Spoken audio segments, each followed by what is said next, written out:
What you're looking at here is an almost mirror image reflection of what happens after I use these three products by the chemical guys. The first step is you put that synthetic lubricant on the vehicle once it's clean, washed in a dry area, no sand pot, preferably a garage, and then you rub that clay bar over it. So what you're doing is putting a thin layer of clay on your vehicle. You're going to buff it out and then wipe it down with a lint-free cloth. Once that step is finished, you're going to see right away that it's got a shine to it. We've already done a piece on the hood, so you can see how reflective it is.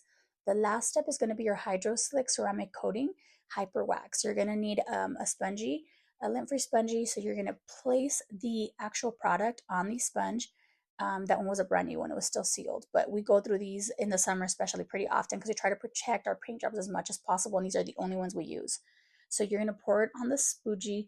You're going to slowly, in circular movements, you're going to have to break the card down into different pieces, but you're going to do circular motions and start spreading that product. This is going to basically seal in the job that you did with the actual clay.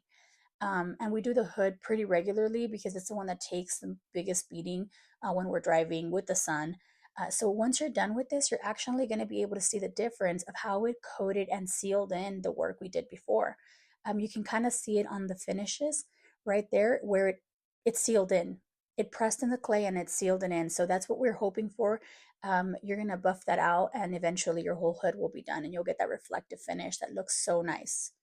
This is what I was referring to. I'm pointing at the area that he did actually complete and the area that's not, that doesn't have that final protected. You can kind of see it. So it's important to work in pieces, keep track of what you're doing. Obviously, you can see where it's missing pieces. So we'll go back and hit the rest of it so it all has that nice protective layer all over it. Again, it's important that you're doing it in a um, clean environment where there is no debris, no wind running, and it's not in the sun. You can't do this out in the sun.